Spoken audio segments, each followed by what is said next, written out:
Well, good afternoon, Greg, for this latest episode of the Air and Space Power Association, the High Ground podcast. How are you today? I'm very well, Sean. You?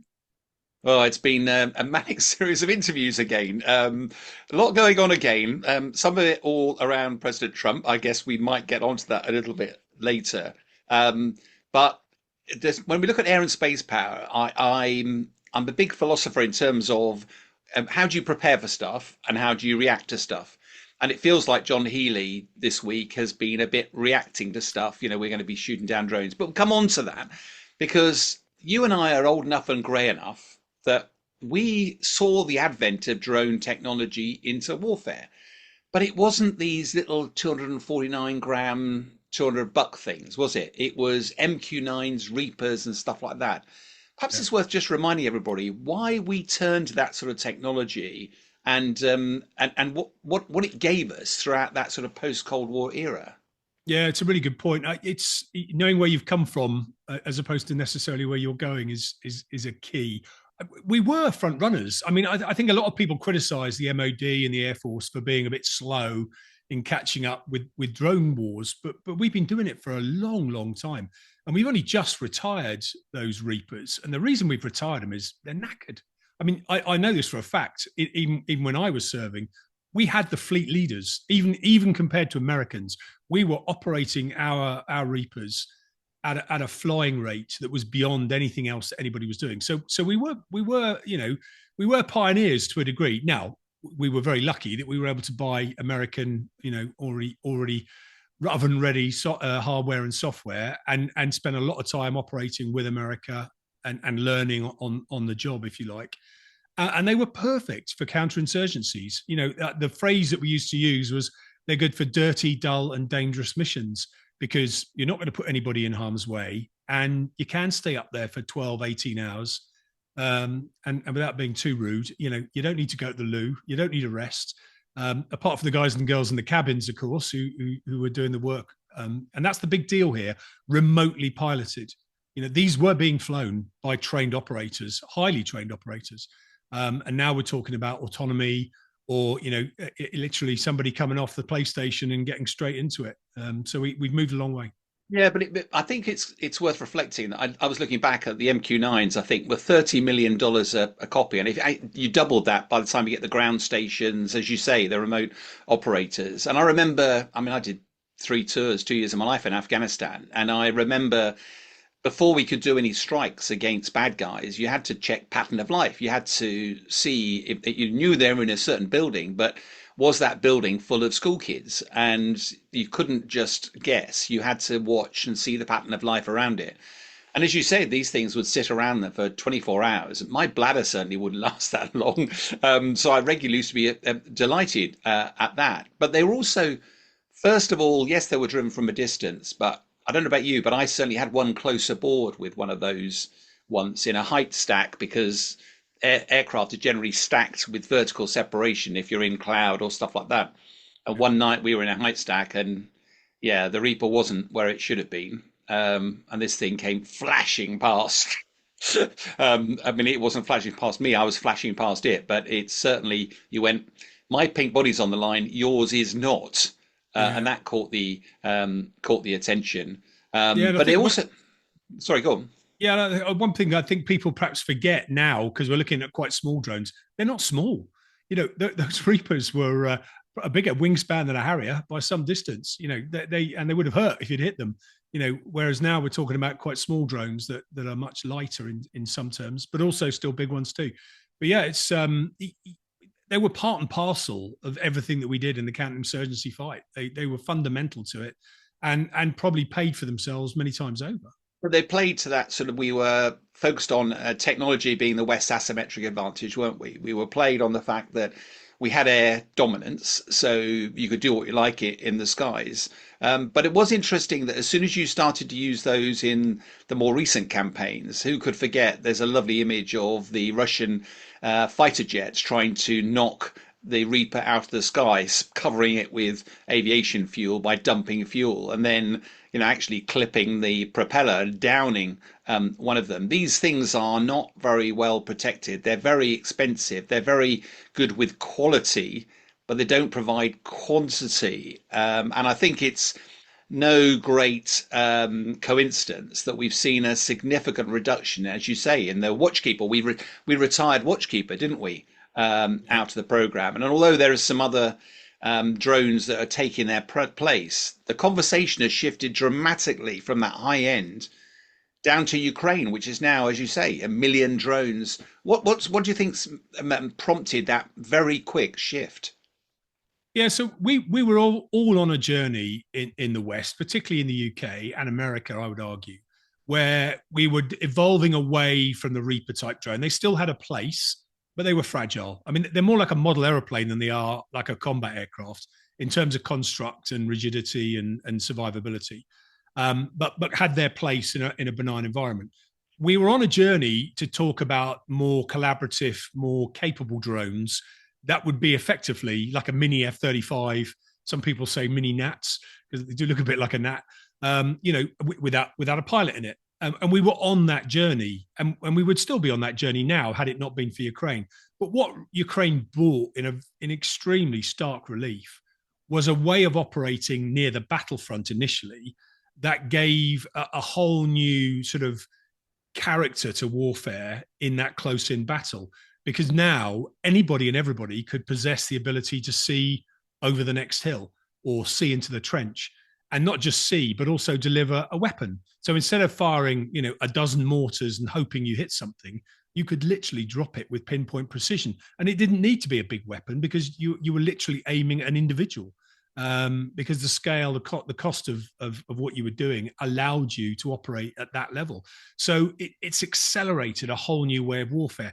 I would argue that it hasn't fundamentally changed air power. I think air power is still on its own journey that it was on anyway, for that much longer, deeper striking capability with a lot more sophistication and probably a lot more cost in some cases. But there's still a really live debate here about what soldiers, Marines, and people involved in that close-in land battle now should be doing with drones in order to survive and or win. Yeah, I mean, and that's, I guess, the question I want to get to, because there are now, I think it's the First World War, Second World War, it was artillery that was causing most of the casualties. Now it's drones, over 80% of the casualties on the front line. And although, you and I have talked about drones before, that is it just a fancy way of carrying a hand grenade around, or is it or is it fundamentally, it's like the bow and arrow, it's like the gun, is it changing the nature of warfare?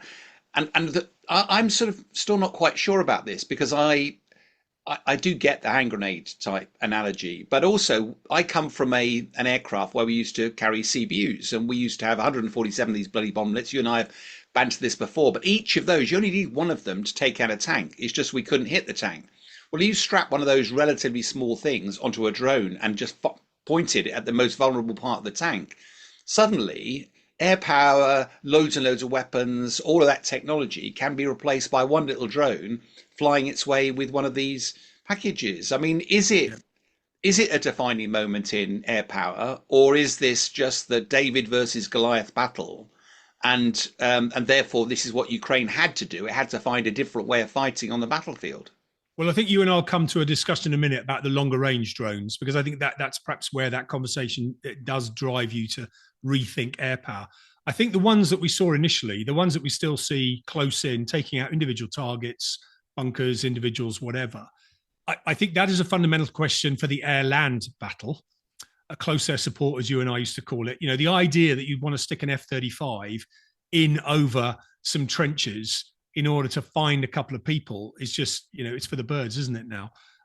When you've got drones that can do that for you. So, the good old A-10, I know many people revere it and wish it would all come back. I mean, we just don't need those types of weapons and aircraft anymore to prosecute that type of the war, because that will be done in-house. Now, that's for the army to decide how many they need, how many they want, what that means for their mortars, what that means for their artillery. And I still think they will need some of that heavier stuff. Certainly still a lot of it being fired still in Ukraine. But I think it does fundamentally change the way you do air-land integration in that close battle. I think, and therefore we airmen don't need to be worrying so much anymore about how we play our part in that close-in battle. We need to be thinking deeper and longer, which is where we've always known that air power is more effective and a more capable part of the armory, if you like. So, because I think the other part of that is that people use the example of Ukraine about why it has fundamentally changed warfare. But actually, if you look at the example of Israel and Iran, that was much more back to conventional warfare. Yes, some drones were used to roll back some of the air defenses, but it was air power, the dominance of fighter jets over Tehran, operating with impunity. Suddenly you went, yeah, some of the basic lessons haven't changed. And therefore, is it about the geography? If you have a long land border, I think there's a best part of 1,000 kilometers now of front line in the Yeah. Ukraine-Russia conflict, then inevitably drones are going to play a part, and it's going to play a part somehow in defence of NATO, at least the European partners of NATO. But for us in the UK, if we're looking at our national strategy, we're surrounded by a moat. Okay, it's a big moat, but it's a lot more difficult historically for land forces to make their way over that. Therefore, is this the same threat? Should it be the same focus for us for the SDR? Yeah, I mean, that's a really good question. Of course, we're still all waiting with bated breath to see how the MOD decides to carve up whatever extra money it thinks it's got its hands on. And that may give us some clues. I'm not convinced it's going to be a massive shift in one direction or another. The SDR gave lots of hints, well, a bit more than hints, of the things it thought we should be spending on. And I think on the drone argument, it's not an either or discussion here. It's not you either have a combat aircraft with people in them or you have drones. We're absolutely on a journey that we will have both. And they will work in tandem with each other. And sometimes, depending on the distance you've got to go, the threat that you're up against, you may shift that balance one way or the other. But I don't think there's any doubt that certainly for the next 3 or 4 decades, we're going to see a blend of crewed and uncrewed, where you use your uncrewed to create an advantage such that the crewed aircraft can then do their job. But I think for air power, that means more at the high end. And I think we are going to, I think the UK, you and I are going to agree on this violently, but I think the UK's, if you like, secret weapon is its air power. It's the thing it's going to use likely first. It's the thing that it'll contribute greatest into NATO in some degree. I'm not belittling the maritime element either here, but air power is what we bring to the table, perhaps better than some other nations because of the depth of knowledge that we've got, Air Warfare Centre, etc. So I think air power is the advantage area that we should be looking to, shall we say, leverage our extra money first and foremost. No, I agree. But we can get onto that strategy because it's still a bit of, you and I can talk about this, but the government's now been in place for best part of a year. We've had the defence review.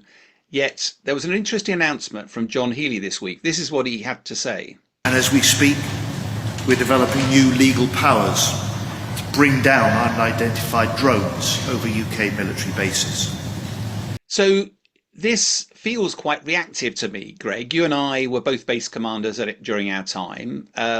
It might sound simple, just shoot down a drone when it comes over, but it raises all sorts of questions.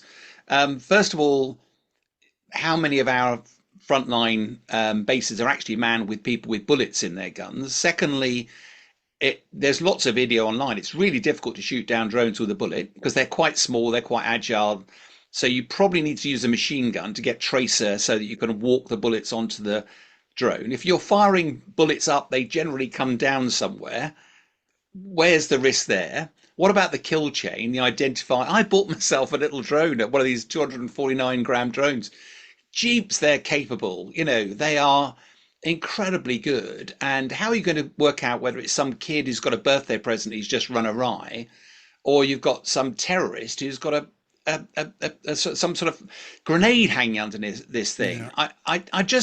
It just felt a really reactive response by the Secretary of State, rather than here's our strategy for dealing with drones. What was your take on that? Yeah, I shouldn't advertise, but I hope it wasn't a DJI Chinese special, Sean, that's now hooked into your home network. However, so now that this well, it was, unfortunately, it was. Yeah, but these things are. but they're incredibly I capable. know. They're programmed. You can get some Yeah. really good airborne shots Yeah. and everything. That's the reality. Hello to all our listeners in Beijing, by the way. They're already listening to You this podcast before it's released. Go back to your question. I mean, so that the technical answer about all this is what's known as IAMD, Integrated Air and Missile Defense. It's probably missing another D, isn't it? Integrated Air and Missile and Drone Defense. We know that the government have pledged another £1 billion into the pot for it. Now, I was actually at a lecture the other day at RUSI where some of this was discussed. And quite a lot of that money, apparently, is going to go into building up the command and control network. We've also heard about this digital targeting system, which I think is a bit is involved in this as well. But we've got plenty of sensors around the UK. You could argue, everybody's a sensor. We've got CCTV everywhere. Have got quite a few radars. How do we fuse all that data such that we can get a better understanding, a better picture of what's going on both in and over the UK? So it sounds like quite a lot of that money is going to go into improving the command and control network to do that, which means not a lot's going to go into effectors. So, and I know that, one Rapier battery has cost you about £1 billion. So, we're not going to get a lot for our money that looks like hardware. It sounds like it's going to be a lot of software and a lot of people. And maybe that will be, a major step in improving the way that we observe what's going on in the UK. Because I happen to know this through another job I do, but there's quite a lot that goes on in the UK that we're either not aware of or ignore. And I think we saw that in Copenhagen and Germany when the drones started popping up, allegedly from Russia. People started reporting anything and everything because then anything with a light was suddenly a drone, and actually it was probably an aeroplane. So we are going to end up with a problem here that we're going to have over-reporting, and actually one sort of bogus threat is suddenly going to create hundreds of threats that really don't exist, and we're not going to be reacting. That is true, but it's also true that there's a philosophical debate here, which is when you and I were in the Cold War, this was all about dispersion. It was all about survivability. Whereas the last 35 years is about efficiency, about consolidation. So we've now put all of our transport aircraft into a hub at Bryce Norton. We put all of, and if you any of the airborne shots that look down there, there's a rich tapestry of very expensive aircraft that we don't have many of that are very vulnerable. If you go to Morum, that's where our F-35s, or they haven't been for the last few months because they've been heading on a ship heading east. But there's so much of this stuff. So what is our strategy for protecting them against drones? Is it purely lying on your back with a gun and trying to shoot them out of the sky? What's the jamming strategy? What are the other ways of doing this? And it's a pretty big problem. And going back to your integrated air defense thing, that's fine. I heard them talking about, well, jets will provide some of them. Well, jets might be able to shoot down a few cruise missiles, but they're not going to have any impact against ballistic missiles. And for drones, we're going to pretty quickly run out of missiles if we're going to use a £200,000 missile to shoot down a $1,000 drone. I think we all knew, didn't we, that the SDR, although it said it and it talked about that threat, it even singled out Bryce Norton. So we know that is a threat. We know that's a risk. The trick, of course, is dispersing quick enough before the enemy decides to preemptively strike you. Bit of a Pearl Harbor moment, isn't it? So there's that, but there's also the inability to defend against everything and everywhere. So we are relying perhaps quite heavily on where we are geographically, and the fact that we'll get plenty of warning, and the fact that there's a lot of NATO between us and the bad guy. That's a lot of ifs. And I think that is a concern. I mean, everyone is now struggling with it. Let's be honest. There's talks of these drone walls, as you said, and nothing exists. We've got Trump talking about Golden Dome, and there's all sorts of noise about how some of that will be space-based. It is a bit like Reagan's Star Wars all over again, because that is aimed primarily at the ballistic missile threat, as opposed, because it is further out of harm's way perhaps than even we are. But yeah, we are a long way, but there are sort of green shoots. There are some capabilities either on aircraft or on the ground that are now looking at low cost weapons that can be targeted, whether it be through laser or directed energy, that can begin to offer solutions for some of these things, rather than, as you say, having somebody in the back of a pickup truck with a rifle, lying on a sandbag on their back, which doesn't look very sophisticated to me. But don't you wonder? I mean, because this is the nub for me, is that how do we develop our own national anti-drone and therefore pro-drone capability when in the wars that technology is moving apace. Do we buy a load of stuff and put it into our inventories? That doesn't seem sensible because within a few weeks it's out of date. Do we wait and just see where the market goes and then hope that on the day we can suddenly quickly integrate this capability and use it? Do we build a wall and showcase what we're doing and therefore every enemy can actually work out how to get through it? Or do we do some form of skunk works where we keep an eye on what's going on in the market, that we find some model where we take the best of what's happening out there in the commercial world and behind closed doors continue to do research and development? My big one is I'm with a bit of an eye on history. The Spitfire was a fantastic asset for us in the Second World War. That didn't come around by chance. It came around because the Schneider Trophy was designed to try and find ways to get industry to focus on faster and faster speeds and more agility. Is this the time for some form of Schneider Trophy around the drone market where we not only incentivize industry to come and play, but also we have counter drone technology come and play? And every now and again, when somebody comes up with something special, a man in a white suit drags them aside, pulls them and gives them a contract and says, right, this is how we're going to develop this. I think the answer is yes. I think you might have missed a trick there, Sean. You should perhaps go for the Sean Bell Trophy. I'm sure you can put some money up for it. Thanks. Yeah, it's you want to bring it to the modern parlance. It's like a Dragon's Den approach, isn't it? I think failing fast and failing, relatively low cost is the answer here. And let's not do this through the normal procurement process where we write a long spec of everything we want it to do. And then give it a set of rules about how you then procure with the MOD and spend months, years going through a process. Give them a problem set and let them solve it, and then bring them to a place, whether it be Salisbury Plain or wherever, and let people have at it and let people see and show and demonstrate what they're capable of. Likely to be a lot of SMEs, and we're not talking a lot of money here. We could be talking about relatively modest investment and maybe buy a few, even if they're not perfect, buy some, keep developing it, and then see what comes next. And success will breed success. But I think, whether it's a formal skunk works, because the danger with skunk works is sometimes, we know that there's such a thing already within BAE Systems, Falcon Works, I think it's called, where some of that work's going on. Now, primes are very good at that because they've got the money to put into the R&D. But some of this innovation can be done a lot cheaper, going back to your drone from Amazon, or other outlets are available. But it's tapping into that resource, but more importantly, giving them the money and the incentive to keep competing and keep trying. Otherwise, if we go into the behemoth that is the MOD's procurement system, we'll lose them very quickly. So I think there's something absolutely in what you've said, whether it's Skunk Works, Snyder Trophy.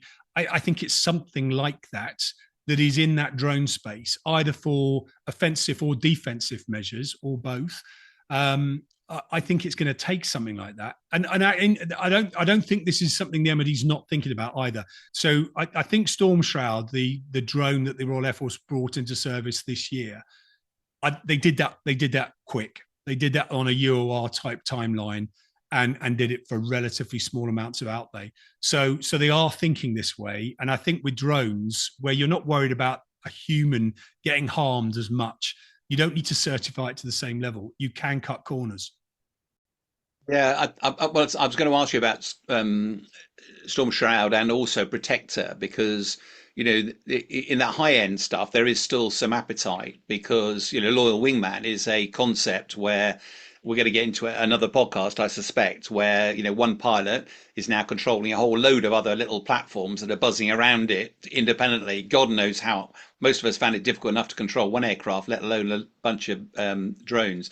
But I do think that is still going to be high end, and that's where you're going to see the BAE Systems, Northrop Grumman, they're going to be playing in that space, because there's a whole load of stuff in there, not least of which they've got to find a way of protecting themselves. Whereas at the moment, we're not seeing much appetite for protecting the little drones, the tactical drones, because frankly, they're throwaway, they're disposable, one-way attack drones. But what we are seeing is, I've got a lovely picture actually of the battlefield where this lattice of spider's web is now laying across it. It's all the fiber optic cables, because early days they were being jammed. They tried terrain mapping that sort of worked-ish. Then they tried doing these fiber optic, and there'll be a new technology out all the time. And it's how do we stay ahead of that? And that's the bit that I think we need to have a strategy about it. And it's not entirely clear what role air power has in that. Do we just watch? Because it's not just us, it's the civilian society as well. You know, if you had one of these drones or a load of these drones going to, I don't know, Twickenham or Wembley or into Heathrow, any critical national infrastructure, my goodness, that wouldn't be difficult to do. If I give you a project to do it, it wouldn't be difficult to do, and it would have a catastrophic consequences. Yeah. So this is something it feels we need to have a pretty clever strategy to deal with it. I like the way you put Twickenham and Heathrow in the same security category there. Maybe if the Six Nations is on, it would be important. Now, the good news is there is a strategy, the ACP, Autonomous Collective Platform Strategy, published by the MOD, the Air Force last year, I think, if not the year before, but it's been around a bit. There's plenty of hooks in there, and it talks about tier 1, tier 2, tier 3. And what you and I have been talking about mostly at the moment is the sort of tier 1, cheap and cheerful, doesn't come back, doesn't matter, doesn't cost very much, it's fine. We know what tier 3 is. That's at the top end. That is this collaborative combat aircraft, a mini-me, Nat like F-35 that can do it all. And you want it to come back and repeat a lot of times because it's going to cost you millions of bucks to buy it. And then there's the tier 2 sort of in the middle, which you could argue is sort of Reaper, but actually probably something in between. Now, you want these to be as cheap as possible and you want them to be as capable as possible. So you almost don't need to get too wrapped up about the tier definition. But the cheaper you can make this and the more capable. And what do we mean by capable? Can it look after itself? Because that way, but then if you've got 1,000 of them, you don't mind whether they can look after themselves because who's going to shoot down 1,000? It's got to go a long way, probably. It's got to carry a payload that's meaningful, whether that's electronic, cyber, or physical explosive. And then it's just a question of getting the costs down and getting it from A to B. So, and you can see Ukraine are moving at such a pace in that type of cost benefit, equation. But I wonder. I mean, before we finish this, I think for the last 35 years, most of the time you and I have been in the service, air and space power has been about technology and leveraging technology, asymmetric advantage, high end, lots of lovely quotes you can use around this space. It feels like there's a fundamental shift towards quantity, where quantity has a quality all of its own. And I'd be really interested to see how that plays out, because for people who are nations like Iran or North Korea that don't necessarily have the technological advantage, but can produce thousands or millions of something, that is now creating an existential threat, not only to the military, but also to our society. How do we deal with that? Yeah, I mean, that's quite a deep question. So I'm going to duck it slightly in that the idea that we're in some new paradigm is trotted out by a lot of people. You could argue this is exactly how the Second World War went. We had the contrast of 1,000 bomber raids, just throwing weapons at targets and hoping that eventually it would either impact morale or industrial output, whatever else it was seeking to achieve. And then we had the Dam Busters raid of a surgical strike taking out 1 or 2 targets that would effectively bring the Germans to their knees. Now, neither did. You could argue over time they had an impact and they did definitely have an effect. So we still haven't resolved the difference here between the ability to hit that golden BB target that brings an enemy to its absolute, knees versus throwing, relentlessly throwing weapons at another nation in order to bring down their morale. Because, we saw it in London in the Blitz. It didn't make us give in. It made us toughen up and dig in. And we're seeing exactly the same thing in Ukraine. So yeah, there's a real question here about the impact. I saw a video just yesterday. It was a Shahid drone, and someone had filmed it literally from the street corner. You watch it, right in front of your very eyes. It's not a very big explosion. I've seen bigger explosions from a car bomb for good reason. And so, these are pinpricks to a degree. Now they're still hurting people, and that's awful. But are we getting to the point here where we're actually creating war-winning weaponry? And it's not been proven yet. Russia was firing hundreds of these things on a daily basis, and Ukraine is still there. There's, like Rocky on the ropes. They're getting punched, but they're not going down. And so is the idea that a GCAP with CCAs doing very sophisticated targeting against very difficult to hit targets deep in enemy territory that can genuinely turn a country round to the view that, shit, I'm not going to win this. I don't know. I think the jury's still out, but we in the West, I think, are still pursuing that quite absolute aim with our air power, that actually by going deeper, by going for more serious targets, you can very quickly give the enemy a bloody nose and bring them to the negotiating table. That's not what we're seeing in Ukraine, where we're just seeing them slugging it out, neither side quite winning or losing, but it doesn't come to a conclusion. So yeah, that's an excellent point, and it's quite a nice segue onto.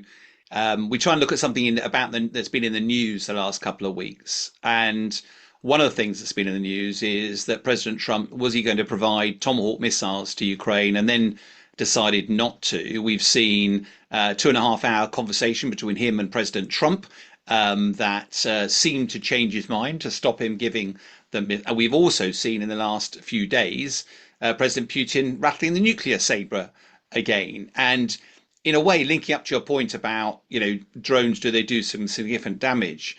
We've got to try and draw a bit of a line, I think, every now and again between what's irritating and troubling. Hundreds of drone attacks, a few people die, that's tragic, but it doesn't turn the dial in terms of the war effort versus what actually does. Nuclear rhetoric, nobody's benefit for any nuclear war, but at the moment everybody in the West is not playing that deterrence card. But before we get into the bulk of that, I mean, I don't quite know what President Trump's doing here, because he had a way of putting President Putin under a lot of pressure. Tomahawks, long range, could target a lot of the energy infrastructure in Russia, far more than Zelensky can currently do. It doesn't look as if it's hurting Russia, therefore it could hurt them even more. Why would he suddenly pull that card off the table? Yeah, well, we're all assuming it was ever on there in the first place, of course. And who knows what mind tricks are being played by who here. I think you can always tell if something's going to make a difference is when the enemy starts whining about it. And so, I think Putin knows that he's under pressure, just from what Ukraine is doing to him. You're seeing strikes now going 1,000, 2,000 kilometers into Russia, around Moscow, taking out, oil refineries left, right, and center. And it is hurting. We are seeing queues at petrol pumps. We are seeing prices go up. It's a fundamental part of Russian economy. This is not something that Putin could just laugh off. So the question here is is this the Ukrainian ball bearing moment or the 1,000-bomber Ramo? Is this the thing to attack in order to bring Russia to the negotiating table? And the beauty of Tomahawks is it would have given Ukraine the ability to do that far more accurately and with far more explosive power, which is why Putin would definitely fear it being used. And it's probably why Trump realizes this is not some trifle here being offered. He knows it will hurt. Now, no one's inside Donald Trump's head as to how he plays or reacts to Russian rhetoric, but he clearly could have used it in a stronger way than he has. If Putin's not coming to the table, he's not changed his mind about the goals that he wants set, which is why the talks in Budapest have collapsed. Trump should have been using something like Tomahawk to bring him to the table, or whatever else he had. And whether it's more sanctions, yes, they have done more sanctions recently. But Tomahawk was another way of ratcheting up things, and he's backed away from it, which is disappointing because that's another few weeks of nothing other than just the same death and destruction. Yeah, there is a dangerous conversation that we try and put some logic around what we think the American president is thinking, when it might be that we're crediting it a strategy, whereas this is actually tactics. But I had an interesting opinion the other day that talked about, is actually Trump gradually extricating himself from being involved in the war, involving America in the war. The previous administration in America was absolutely pro-Ukraine, pro-democracy, pro-freedom. It feels like America's sort of moving itself to be more independent, more providing a sort of a sense of independence from the fight, and therefore can act as an intermediary in some way. The trouble is that has profound implications for Europe, because Europe feels threatened by all of this. If Putin succeeds in Ukraine, then Poland is next, and history demonstrates that Poland should be very worried about that.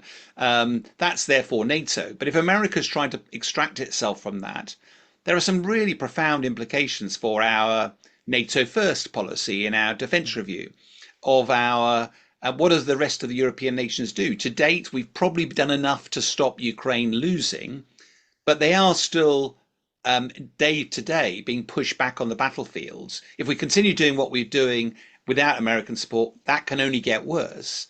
So, what are the options available to Europe? And I think try to look behind this constantly changing rhetoric from President Trump. He has the levers to put pressure on President Putin and potentially bring this war to an end. Yet, for some reason, he's not using them. And when are we going to wake up and work out that if he doesn't use them, Plan B needs to come into effect? We've tried to be ever so polite, haven't we, and not call America out for some of these actions. And we've even accepted that if this means Europe's got to buy American weaponry and Trump sees the profit come his way, then I guess we'll take that. If that's his game and it's the only way he's going to. But he seems to have changed his mind, because a few weeks ago he had lots of Tomahawks. They were a great weapon. They could be used by Ukraine. Now, after one phone call with Putin, he needs them for himself.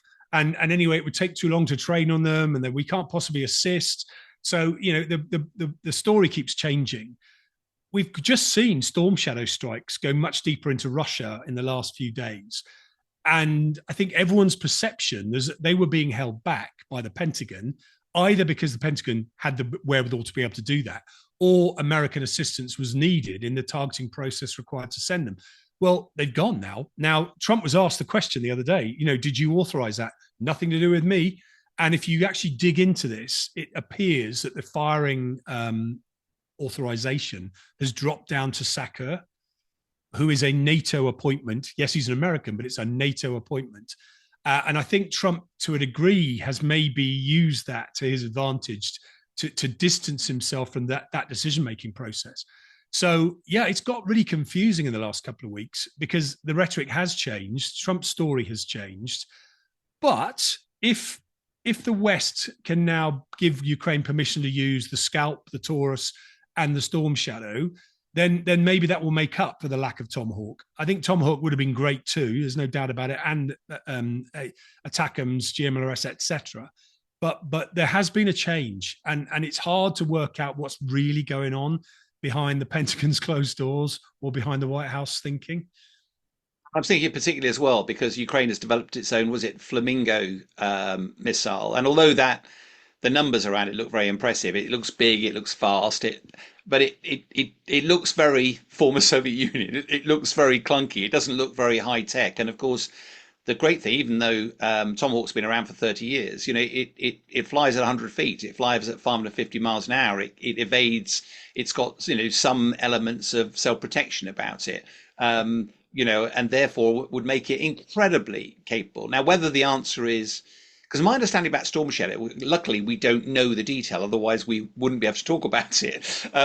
But Storm Shadow, we didn't have that many to give to Ukraine. My understanding was that most of those were used up. And although we're building more, I'd be very surprised if we're prepared to give them state-of-the-art Storm Shadows. So I do wonder whether the pressure will mount on the Germans to relent and give them their version of them as a way of actually, Europe step up to the fight. It isn't just things like Tomahawk. Europe also has some options available. My understanding that a lot of the reasoning behind Storm Shadow, Scalp, and Taurus not being used, the Germans sort of were a bit slower, shall we say, to bring them to the table, is predominantly because of this US control, because of either targeting intelligence, satellite imagery, or whatever. If this has changed fundamentally permissions away from the Pentagon, I think it was Eldridge Colby who was a real problem child in all this and has been there for some time, is that there were a lot of US doves who were basically stopping them being used because they didn't want to push Russia over the edge. And this when you bring in nuclear escalation, etc. Now, the fact they've now been used, and of course this would have been another Putin red line. Well, it's been crossed. There's been no reaction other than the fact that Putin will probably throw a lot more missiles at Kiev. But I don't think we're yet crossing the Rubicon of NATO being engaged with Russia, even though they are weapons that have come from NATO inventory. So, yeah, I would like to see more Storm Shadow, Scalp, and Taurus, now being used against some of those deeper targets to bring Russian economy to the point where Putin effectively does have to sue for peace. It's the only answer, because at the moment, the only alternative is give him everything he wants. And we're all a bit afraid that the White House appears to be semi-keen to go down that route, which is not where Ukraine or the rest of the West wants to be. No, and I do wonder whether, not for now, but no-fly zone and stepping up those long-range strike capabilities, not only with weapons we've got, but also potentially giving Ukraine a box of pieces that they assemble and point them in the direction, and off they go. We've got a lot of support and assistance that we could provide. I think philosophically, if you look at this, books will be written about this, that we initially were looking to America. America's got all the kit, you support, we'll do a little bit on the side. Now all of a sudden we go, actually, we need to step up. And that's difficult because Europe isn't one state, it isn't one leader, it isn't one philosophy. And therefore you can only generally move as fast as the weakest link. And we've got all sorts of countries in there like Hungary who probably don't feel quite as strongly as the Polish leadership do, for example, about Putin. Yeah, it's where Trump is so confusing, because at one stage it looked like he was in it for the money, whether that be mineral deals or just selling US weaponry. If he was in it for that, he'd just keep selling US weaponry, and Tomahawk would have absolutely been on the table at £1 million a throw, plus markup. And more importantly, it wouldn't have incentivized Europe to come up with its own solutions.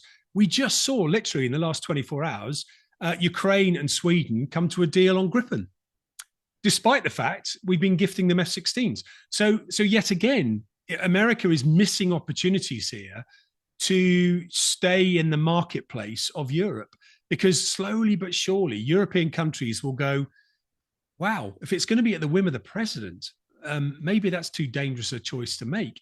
And yes, I can't buy the same high end, so I'll buy it slightly less capable, but at least I can guarantee it's going to work. And someone's not going to take it away from me. So yeah, if this is Trump the businessman, then he's failing. If it's Trump the great peace negotiator, he's failing. If it's Trump the peace through strength, hey Putin, come to the table, he's failing on that as well. So it's really hard to understand what the White House strategy is here. It's not clear to me, that's for sure. No, and it's also, I think it has clear implications for the SDR, and part of the conversation is, what should we be doing nationally versus buying off the shelf? And I think that's something we're going to get into in the future weeks. And you are now seeing Western weapon manufacturers think much more carefully now because of all these drone operators coming in. Let's be honest, sometimes it's a drone, sometimes it's just a cruise missile. The differences now are becoming almost impossible to tell. We're seeing a lot more players now coming in, which will make the market more competitive, more capable. And I think we will see a resurgence here in the rearming of Europe with some of this new weaponry that we can be very grateful for Ukraine for basically bringing us to our senses and realizing that's the case. And just going to America at £1 million a pop is not the answer. Well, hopefully we'll be able to reflect when it all ends. But for now, Greg, we'll have to leave it there. Thanks very much. Cheers, Sean.